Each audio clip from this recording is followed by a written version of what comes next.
Pada pertemuan kali ini kita akan mencoba untuk membahas mengenai konsep proses di dalam sistem terdistribusi. Ada beberapa hal nanti yang akan saya bahas. Yang pertama adalah konsep proses dan thread, kemudian isu-isu yang ada pada pengembangan atau pembuatan aplikasi berbasis server. Kemudian kita juga akan membahas mengenai cluster server. Dan yang terakhir kita nanti akan membahas mengenai komunikasi antar proses client server dengan menggunakan metode socket. Nah, materi nanti akan kita bagi menjadi dua bagian. Yang pertama adalah bagian teori, dan yang kedua adalah bagian praktek dengan menggunakan bahasa pemrograman Go. Baik, kita bahas dulu materi yang pertama, yaitu konsep proses dan juga konsep thread di dalam sistem terdistribusi. Saya punya sebuah pertanyaan di sini. Di pertemuan sebelumnya kita sudah membahas bahwa sistem terdistribusi ini pada dasarnya adalah sebuah sistem yang terdiri dari beberapa entitas otonom yang saling berkomunikasi dan berkoordinasi untuk mencapai sebuah tujuan yang sama. Nah, pertanyaan berikutnya adalah siapa yang dimaksud dengan entitas yang berkomunikasi dan berkoordinasi dalam sebuah sistem terdistribusi. Nah, untuk menjawab pertanyaan ini, kita akan mencoba untuk melihat sebuah contoh. Misalkan pada layanan BitTorrent. Kemarin sudah saya jelaskan bahwa salah satu contoh dari sistem terdistribusi adalah layanan BitTorrent. Nah, dalam layanan BitTorrent secara garis besar ada dua jenis aktor. Ada aktor yang berkategori seeder dan ada aktor yang berkategori leacher. Walaupun seorang aktor ini juga bisa menjadi seeder dan leacher pada saat yang bersamaan, karena BitTorrent ini menggunakan konsep peer-to-peer. Nah, baik pada seeder ataupun leacher, mereka harus menjalankan sebuah program yang disebut dengan BitTorrent Client. Nah, program yang disebut dengan BitTorrent Client tadi ketika dijalankan, dia akan menjadi sebuah proses yang saling berkomunikasi dan saling berkoordinasi. Kita ingat dalam sebuah konsep sistem operasi, ada yang disebut dengan program dan ada yang disebut dengan proses. Program adalah urutan instruksi yang belum dieksekusi, sementara proses adalah urutan instruksi yang sedang atau akan dieksekusi. Nah, dalam konteks ini, untuk menjawab pertanyaan siapa yang dimaksud dengan entitas, berarti entitas dalam sistem terdistribusi adalah, esensinya adalah proses. Jadi pada dasarnya entitas yang berkomunikasi dan berkoordinasi dalam sebuah sistem terdistribusi adalah proses, atau varian lain dari proses adalah thread, atau varian lainnya adalah job. Apa itu proses, thread, dan job? Pada dasarnya mereka ini punya kesamaan, yaitu sama-sama kumpulan instruksi yang siap atau sedang dieksekusi secara sekuensial atau secara berurutan. Jadi proses ini awalnya berasal dari aplikasi atau dari program yang ketika dijalankan dia akan dialokasikan ke main memory sehingga instruksinya siap untuk dieksekusi oleh prosesor. Dan yang perlu teman-teman pahami adalah satu hardware prosesor itu hanya bisa mengeksekusi satu instruksi dari satu proses dalam satu waktu. Jadi kalau misalkan jumlah proses atau instruksi yang akan dieksekusi itu lebih banyak daripada jumlah prosesornya, maka eksekusi akan dilakukan secara bergantian atau secara concurrent. Nah, untuk mengingat kembali bagaimana proses ini bekerja, kita coba mengingat-ingat dengan memahami siklus hidup dari sebuah proses.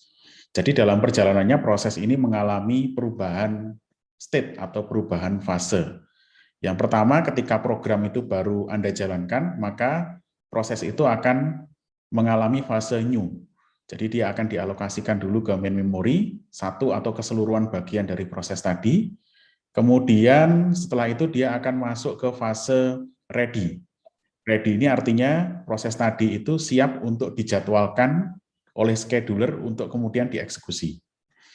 Selanjutnya kalau sebuah proses itu kemudian dipilih oleh scheduler untuk dieksekusi, maka state-nya akan berubah dari ready menjadi running. Kalau running berarti instruksi dalam proses tadi akan dieksekusi oleh prosesor. Kemudian ketika instruksi tadi itu meminta akses kepada I/O, perangkat I/O, misalkan mengakses ke disk atau mengakses ke jaringan, maka state dari proses tadi atau fase dari proses tadi akan dirubah dari running menjadi waiting. Artinya kalau sebuah proses itu state-nya berubah dari running menjadi waiting, maka CPU sekarang state-nya menjadi idle. Kalau CPU-nya state-nya menjadi idle, maka dia bisa memilih proses lain yang state-nya ready untuk kemudian dieksekusi. Nah, proses yang tadinya waiting, kalau I/O-nya sudah selesai, maka dia akan berubah menjadi ready kembali. Kalau dia dipilih untuk dieksekusi, dia akan berubah menjadi running, dan ketika sudah selesai, maka dia akan berubah menjadi terminate. Ini siklus hidup dari proses yang mungkin teman-teman sudah mempelajari ini di mata kuliah sistem operasi. Oke, nah dalam proses perpindahan eksekusi dari satu proses ke proses yang lain, ada sebuah peristiwa yang disebut dengan konteks switching. Jadi ketika CPU berpindah untuk mengeksekusi proses lain, sistem operasi akan menyimpan state dari proses sebelumnya dan membaca state tersimpan untuk proses baru lewat mekanisme yang disebut dengan konteks switching. Sebagai contoh, di gambar di sebelah kanan ada dua proses, P0 dan P1. Awalnya CPU mengeksekusi proses P0. Oke, kemudian dia menjalankan penyimpanan state pada proses control block. Kemudian kalau sudah memasuki fase I/O, maka dia akan berpindah untuk mengeksekusi proses 1 dan seterusnya. Ini yang disebut dengan konteks switching. Nah, dengan konteks seperti ini kita bisa memanfaatkan prosesor yang ada pada komputer kita, walaupun jumlahnya terbatas, itu seolah-olah dia bisa mengeksekusi banyak proses dalam satu waktu yang bersamaan. Sebagai contoh, misalkan ketika Anda sekarang membuka Task Manager dari OS Anda akan bisa melihat ada banyak proses yang berjalan.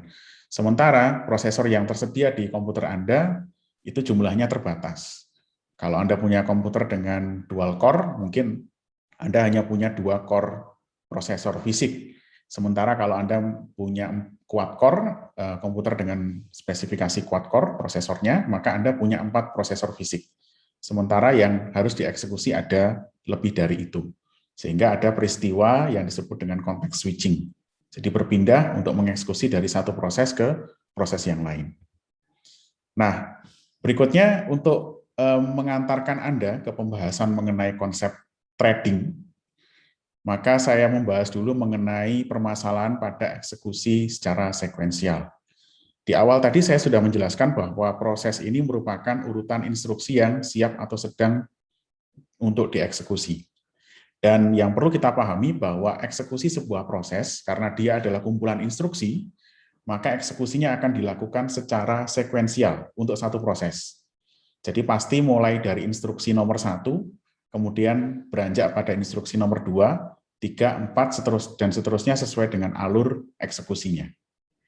Dan yang perlu kita pahami adalah satu CPU itu hanya bisa mengeksekusi satu proses dalam satu waktu. Dan satu proses itu hanya bisa dieksekusi oleh satu CPU dalam satu waktu. Jadi kalau Anda hanya punya satu proses di dalam OS Anda yang berjalan, misalkan, kemudian Anda punya 4 core prosesor, yang bisa terpakai itu sebenarnya praktis hanya satu core prosesor saja. Nah, pertanyaan berikutnya adalah, bagaimana jika dalam satu proses kita ingin ada 2 atau lebih urutan instruksi yang ingin dieksekusi tidak secara sekuensial?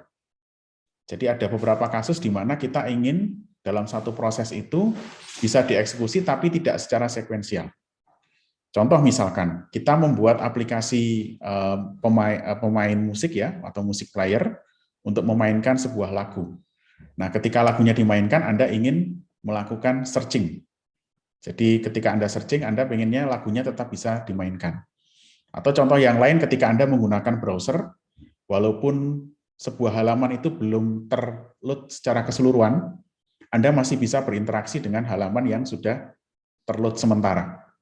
Nah, dengan cara seperti itu, maka kita punya requirement bahwa eksekusi itu harus dilakukan tidak secara sekuensial.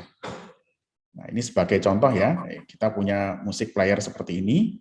Kalau kita eksekusinya dilakukan secara sekuensial, misalkan saya bikin 2 fungsi di sini, fungsi play music dan fungsi search music. Kalau saya bikin programnya secara sekuensial, maka kalau kita lagi search music, maka kita nggak akan bisa play music, atau sebaliknya. Ini kalau programnya kita bikin secara sekuensial. Oke, kira-kira kasusnya seperti itu. Sehingga sebagai alternatif kita perlu memecah instruksi yang tadinya program secara sekuensial, itu harus kita pecah supaya tidak sekuensial. Oke, nah salah satu solusi yang bisa kita pakai adalah dengan pendekatan multiproses. Kalau dengan pendekatan multiproses berarti satu program atau satu proses itu akan kita pecah menjadi beberapa proses yang berbeda. Masing-masing proses itu akan dikenali sebagai urutan instruksi yang berbeda-beda juga. Sehingga ketika ada blocking pada satu urutan instruksi, maka urutan instruksi yang lain tidak akan terpengaruh. Oke, namun konsep multiproses ini dia juga punya kelemahan. Kelemahannya adalah yang pertama dari sisi alokasi sumber daya. Kita memahami bahwa ketika ada proses baru yang diciptakan dalam sebuah sistem operasi, maka area memori tertentu akan dialokasikan untuk proses tadi. Semua bagian dari proses akan dialokasikan pada area memori tadi.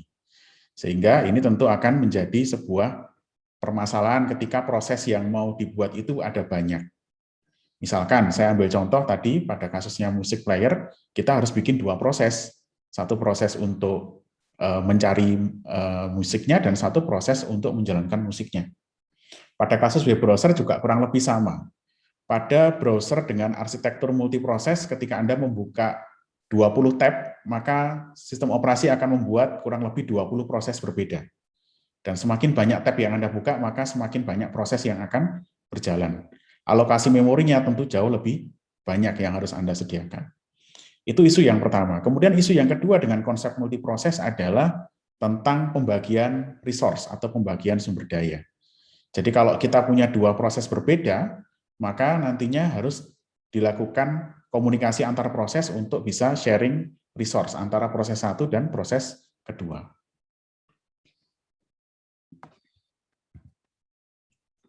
Nah, untuk mengatasi hal itu ada konsep yang disebut dengan konsep threading atau multi-threading.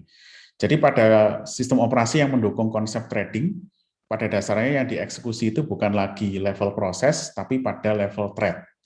Jadi bukan lagi pada level prosesnya, tapi yang dieksekusi sudah sampai pada level thread-nya. Nah, kita bisa menganggap thread ini adalah sebuah subset dari sebuah proses. Jadi thread ini juga hampir sama dengan proses, dia juga kumpulan instruksi berurutan pada unit paling dasar dari pemanfaatan CPU. Jadi satu thread itu isinya adalah satu task atau satu urutan instruksi. Nah, pada dasarnya satu proses terdiri dari satu thread. Jadi default-nya ketika kita membuat sebuah program, walaupun kita tidak mendefinisikan thread-nya, maka pada dasarnya ketika dia dijalankan, dia akan punya satu thread default. Nah, namun dimungkinkan dalam satu proses terdapat lebih dari satu thread. Nah, konsep seperti ini yang disebut dengan konsep multi-threading. Nah, ini contoh ilustrasi sebuah proses tanpa multi-threading dan sebuah proses dengan multi-threading. Yang di sebelah kiri layar kita itu adalah sebuah proses dengan hanya satu thread saja. Sementara yang ada di sebelah kanan itu adalah sebuah proses dengan lebih dari satu thread. Nah, kita bisa lihat di sini kalau konsep multi-threading, bagian kode atau text section, bagian variabel global dan juga file, itu dia tersharing atau terbagi antara thread 1, 2, dan 3. Sementara yang berbeda hanya bagian stack dan bagian registernya saja. Sehingga dengan ini bisa kita simpulkan bahwa dengan menggunakan konsep multi-threading, penggunaan memori jauh lebih efisien daripada kalau kita menggunakan konsep multiproses. Kalau multiproses berarti yang ada di sebelah layar kiri Anda, satu proses dengan satu thread ini harus Anda copy 3 kali. Sehingga nanti area di memori juga nanti akan tercopy 3 kali.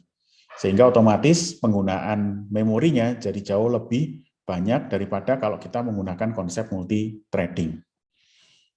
Oke, nah ini beberapa keuntungan dari konsep multi-threading. Yang pertama adalah konsep responsiveness. Jadi pada program yang berjalan itu akan tetap bisa berjalan walaupun ada tugas yang memakan waktu cukup lama. Kemudian keuntungan yang kedua adalah ada konsep resource sharing di sini. Jadi kalau pada konsep multiproses itu butuh implementasi shared memory atau message passing untuk berbagi data antar proses. Sementara kalau dalam konsep multi-threading antar thread itu bisa saling berkomunikasi karena bisa di-sharing datanya. Kemudian yang ketiga dari aspek ekonominya. Jadi dalam multiproses itu butuh lebih banyak alokasi memori, sementara dalam multi-thread relatif alokasi memori barunya tidak terlalu banyak atau tidak sebanyak dengan konsep multiproses. Dan yang terakhir dari aspek scalability, kalau dalam satu proses dengan satu thread, satu prosesor itu hanya bisa mengeksekusi satu proses, sementara kalau dalam konsep multithreading, satu thread itu bisa dieksekusi oleh masing-masing satu core prosesor. Jadi misalkan Anda punya sebuah komputer dengan 4 core prosesor, sementara 3 core prosesor itu tidak terpakai, kalau Anda bikin sebuah program dengan 3 thread, maka 3 thread tadi bisa dieksekusi secara paralel oleh 3 core prosesor yang berbeda. Oke, nah kemudian konsep multithreading ini sebenarnya ada di hampir semua bahasa pemrograman. Anda bisa mengimplementasikan multithreading ini menggunakan C, C++, Java, Python, atau bahkan bahasa pemrograman yang lain. Nah, sebagai contoh, kalau di Go, itu ada konsep yang disebut dengan Go Routines. Jadi Go Routines ini adalah konsep multithreading yang ada di bahasa pemrograman Go. Nah, caranya cukup simpel. Kalau Anda ingin men-threadingkan sebuah proses atau sebuah fungsi, Anda tinggal mendefinisikan Go, kemudian pemanggilan fungsinya. Secara otomatis fungsi ini akan dijalankan pada thread baru. Sementara instruksi di bawahnya akan dijalankan pada thread utama. Oke, ini konsep multithreading di Go. Jadi secara umum di semua bahasa pemrograman didukung, walaupun dengan detail implementasi yang sedikit berbeda. Saya ambil contoh misalkan kalau di bahasa pemrograman Python, dia juga mendukung konsep threading. Tapi konsep threadingnya di situ tidak sepenuhnya multithreading. Kenapa? Karena thread yang Anda definisikan dalam sebuah program berbasis Python itu dikunci secara global dengan menggunakan GIL atau Global Interpreter Lock, sehingga prosesornya tetap akan mengeksekusi satu thread dalam satu waktu, walaupun threadnya ada banyak. Sementara kalau di Go, dia menggunakan konsep threading yang lebih murni ya, artinya kalau Anda punya 4 thread, ya kalau Anda punya 4 core prosesor yang idle, maka 4 thread tadi bisa dieksekusi secara paralel.